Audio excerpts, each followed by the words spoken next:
Hello students, today we are going to study excretion, which is one of the life processes. So let's start with our topic. So first of all, what is excretion? The biological process which is involved in the removal of harmful metabolic waste includes nitrogenous waste from the body is called excretion.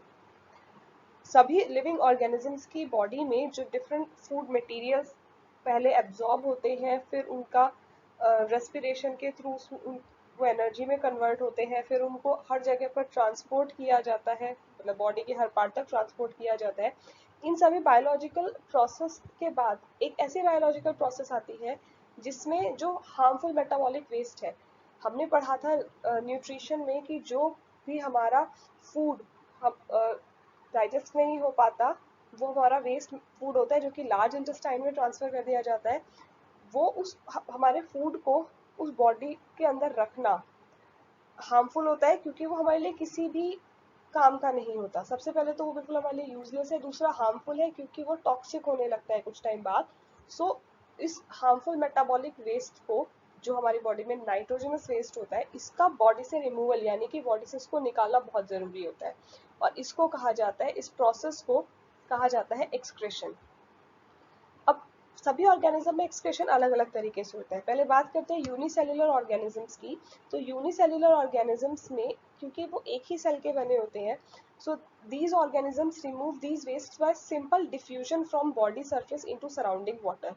इस तरह के जितने भी organisms होते हैं वो simply अपनी body से इस वेस्ट को डिफ्यूजन प्रोसेस के थ्रू निकाल देते हैं, यानी कि हमारी अपनी बॉडी से वो बॉडी के सरफेस तक उस वेस्ट को लेकर आएंगे और फिर बॉडी सरफेस से डिफ्यूजन की प्रोसेस के थ्रू बाहर के सराउंडिंग में यानी कि वाटर में रिमूव कर देंगे। इट्स एज सिंपल एज, जैसे कि अगर हमारी बॉडी से एक्सक्रेशन हो सकता है हमारी स्किन के थ्रू, बट हमारी बॉडी में इस तरह के लिए अलग अलग ऑर्गन्स होते हैं। We are multicellular organisms and multicellular organisms use specialized organs for excretion. हमारी बॉडी में एक्सक्रेशन के लिए बहुत सारे अलग अलग ऑर्गन्स हैं जिनके जो एक साथ काम करते हैं, तब जाके हमारी बॉडी में ये प्रोसेस पूरी होती है। So excretion in human beings, that means हम जो कि मल्टी सेल्युलर ऑर्गेनिजम्स हैं, सो हमारे एक्सक्रेटरी सिस्टम में होता है, और excretory system includes a pair of kidneys. एक किडनीज का पेयर होता है, दैट मीन्स दो किडनीज होती हैं। A pair of ureters, ureters का एक पेयर होता है यानी कि एक जोड़ी ureters. A urinary bladder and a urethra. अब ये सारी चीजें मिलके हमारा एक्सक्रीटरी सिस्टम बना रही है। सबसे पहले बात करते हैं किडनीज की। किडनीज दो होती हैं and these are located in the abdomen, one on either side of the backbone. Kidneys are located in the abdomen, abdomen हमारे पेट में, बैकबोन के दोनों तरफ एक एक किडनी होती है। Nitrogenous waste such as urea और uric acid are remove from blood in kidneys. हमारी जो ब्लड से नाइट्रोजनस वेस्ट जैसे कि यूरिया और यूरिक एसिड, उनको जो रिमूव किया जाता है वो किडनीज में ही किया जाता है। Urine produced in kidneys passes through ureters into urinary bladder where it is stored until it is released through urethra. Urine जो भी हमारी किडनी में यूरिन प्रोड्यूस होता है, जो हमारा यूरिक एसिड और वो सब वहाँ पर रिमूव हो रहा था, वो यूरिन फॉर्म कर लेता है, और ये जो यूरिन हमारी किडनी में फॉर्म होता है ये यूरेटर से पास होता हुआ यूरिनरी ब्लैडर में चला जाता है, और इस यूरिनरी ब्लैडर में वो तब तक रहता है जबकि यूरेथ्रा के थ्रू से हमारी बॉडी से पास नहीं कर दिया जाता। ये आपका एक्सक्रीटरी सिस्टम का डायग्राम है, जिसमें आपका सिंपली एब्डोमेन के, बैकबोन के दोनों साइड एक एक किडनीज बनी हुई है। This is left renal beans and this is iota and left ureter. ये आपके यूरेटर के पेयर्स बने हुए, ये जो आप लाइंस, ये जो आप एक तरह से ट्यूब्स देख रहे हैं, this is ureter, this is vena cava and this is urinary bladder. So kidney से ये वेस्ट रिमूव होकर आता है यूरेटर्स के थ्रू इस तरीके से यूरिनरी ब्लैडर में, और ये यहाँ पर स्टोर होता है, और यूरिनरी ब्लैडर में ये स्टोर रहता है जब तक कि यूरेट्रा के थ्रू इसे हमारी बॉडी से बाहर नहीं भेज दिया जाता है। So basic filtration unit in kidneys is the cluster of very thin walled blood capillaries. हमने देखा कि हमारे जो ज्यादातर रिमूवल होता है वेस्ट का, वो किडनीज में ही पूरा हो जाता है। अब किडनीज में ऐसा क्या होता है कि वहां पर ये वेस्ट रिमूव हो पाता है? किडनीज में छोटी छोटी बेसिक फिल्ट्रेशन यूनिट होती है, is a cluster of very thin walled blood capillaries. जैसे कि हमारी बॉडी में लंग्स में भी और ब्लड ट्यूब जो वेसल्स है उन सब में भी कैपिलरीज होती है, यानी कि बहुत ही पतली ट्यूब्स। इसी तरीके से किडनीज में भी बहुत ही पतली पतली ब्लड कैपिलरीज होती हैं जो कि बहुत थिन वॉल होती हैं। उन सब का एक क्लस्टर होता है, क्लस्टर मतलब एक ग्रुप की तरह होता है। Each capillary cluster in kidneys is associated with cup-shaped end of a coil tube called Bowman's capsule. हर एक जो कैपिलरी क्लस्टर होता है किडनी के अंदर, उसके ऊपर एक कप शेप्ड एंड होता है, यानी कि उसके बिल्कुल एंड पर एक कप की तरह पर एक वी कैन से जो उसका एक ढक्कन होता है वो लगा होता है of a coil tube called बोमेंस capsule. और ये इस बोमेंस कैप्सूल की जो एक कॉइल्ड ट्यूब, यानी कि इस तरीके से कुछ यहाँ पर डायग्राम आपका दिया हुआ है, this is the diagram of nephron. So बोमेंस capsule that collects the filtrate. ये जो आपके छोटे छोटे किडनीज में बेसिक फिल्ट्रेशन यूनिट होती है, इन नेफ्रॉन्स कहा जाता है। और ये आपका नेफ्रॉन्स का डायग्राम है। नेफ्रॉन्स में ये आपकी कैपिलरीज हैं, और ये जब कैपिलरीज जाती हैं तो ये आपका है बोमेंस कैप्सूल। ये यहाँ पर इस तरीके से लास्ट में कप शेप्ड एंड होता है, दिस इज कॉल्ड बोमेंस कैप्सूल। तो यहाँ पर ये जाकर इकट्ठे हो जाते हैं, और सारा फिल्ट्रेट जितना भी मतलब फिल्टर होने के बाद जो भी चीजें जाती है वो जाकर इस बोमेंस कैप्सूल में कलेक्ट हो जाती है। Each kidney has large number of these filtration units called nephrons packed close together. हर एक किडनी में मतलब दो किडनी होती हैं, दोनों किडनीज में ये जो फिल्ट्रेशन यूनिट्स होती हैं ये बहुत ज़्यादा नंबर में होती हैं। बहुत सारी ऐसी फिल्ट्रेशन यूनिट होती हैं जिन्हें नेफ्रॉन्स कहा जाता है, और ये एक साथ बहुत सारी पैक्ड होती हैं, यानी कि हमारी किडनीज में बहुत सारे नेफ्रॉन्स होते हैं। Some substances in the initial filtrate, such as glucose, amino acids, salts, and major amount of water, are selectively reabsorbed as urine flows along the tube. जब यूरिन ट्यूब से फ्लो हो रहा होता है उस टाइम पर कुछ ऐसे सब्सटेंसेस होते हैं जो हमारी बॉडी में सेलेक्टिवली, यानी कि जिसकी हमारी बॉडी में ज़रूरत हो सकती है, वो रीअब्जॉर्ब कर लिए जाते हैं।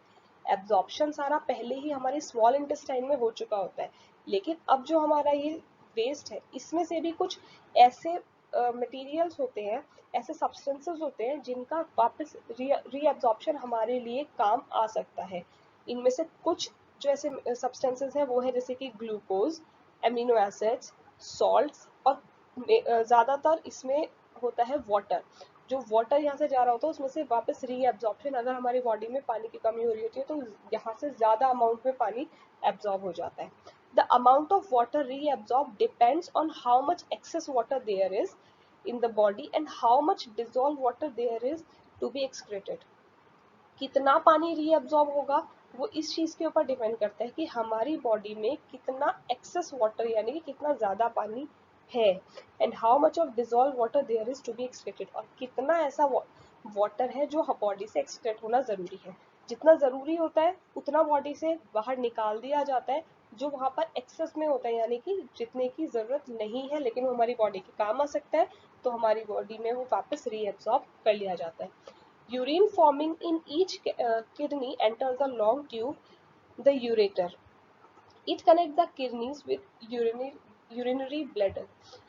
ये जो यूरिन हर एक किडनी में बनता है, यानी कि दोनों किडनी में जो यूरिन बनता है, ये किडनी में बनने के बाद नेफ्रॉन्स के थ्रू पहले ये सारा काम हो चुका होता है, उसके बाद जब ये बनने के बाद ये चला जाता है आपका यूरिन यूरेटर में। एक लॉन्ग ट्यूब, एक लंबी सी ट्यूब होती है जिन्हें यूरेटर कहा जाता है, और ये यूरेटर किडनी को यूरिनरी ब्लैडर से जोड़ने का काम करते हैं। Urine is stored in urinary bladder until the pressure of expanded bladder leads to the urge to pass it out through the urethra. Urine urinary bladder में तब तक स्टोर रहता है जब तक कि उस यूरिनरी ब्लैडर वो इतना प्रेशर से एक्सटेंड नहीं हो जाता कि हमें उसको बाहर बॉडी से बाहर निकालने की अर्ज हो, यानी कि बॉडी से बाहर निकालना हमें बहुत ज़्यादा ज़रूरी लगने लगे। जब तक बहुत ज़्यादा प्रेशर नहीं बनने लगता तब तक ये स्टोर होता रहता है। जैसे ही प्रेशर बनना स्टार्ट होता है हमें इंडिकेशन मिल जाता है कि हमें अब इसको यूरेथ्रा के थ्रू हमारी बॉडी से बाहर निकालना है। Bladder is a muscular organ, so it is under nervous control. Bladder एक मस्कुलर ऑर्गन है, सो ये नर्वस कंट्रोल के अंदर है। नर्वस कंट्रोल मतलब हमारे ब्रेन से हम इसको कंट्रोल कर सकते हैं, and as a result we can usually control the urge of urinate. इसी वजह से कब हम अपनी जो अर्ज है यूरिनेट करने की, यानी कि अगर हमें वॉशरूम जाना है तो हम थोड़ी देर तक खुद को कंट्रोल कर सकते हैं, क्योंकि सिर्फ ब्लैडर एक मस्कुलर ऑर्गन है, अगर ये हमारे नर्वस कंट्रोल के बाहर नहीं होता तो ये हमारी कंट्रोल के अंदर भी नहीं होता। नेक्स्ट, ये तो हो गया ह्यूमन बींग्स में आपका एक्सक्रेशन। क्या प्लांट्स में भी एक्सक्रेशन होता है? हमने कभी प्लांट्स को इस तरह से एक्सक्रेशन करते हुए देखा नहीं है, लेकिन प्लांट्स में भी वेस्ट प्रोडक्ट्स तो होते ही हैं, क्योंकि सारी लाइफ प्रोसेसेस प्लांट्स में भी हो रही है, सो ऑब्वियसली एक्सक्रेशन भी उनमें होगा, लेकिन उनमें जो एक्सक्रेशन होता है वो एक डिफरेंट तरीके से होता है। सबसे पहला, जब फोटोसिंथेसिस की प्रोसेस होती है उस केस में कार्बन डाइऑक्साइड तो उनके लिए काम में ले ली जाती है, जो भी स्टार्च या बाकी सारी चीजें उनके लिए जो बनती हैं वो उनमें यूज कर ली जाती है। उनके लिए वेस्ट प्रोडक्ट होता है ऑक्सीजन, और यही ऑक्सीजन उनमें स्टोमेटा के थ्रू रिमूव कर दिया जाता है। और वो हमारे काम आ जाता है।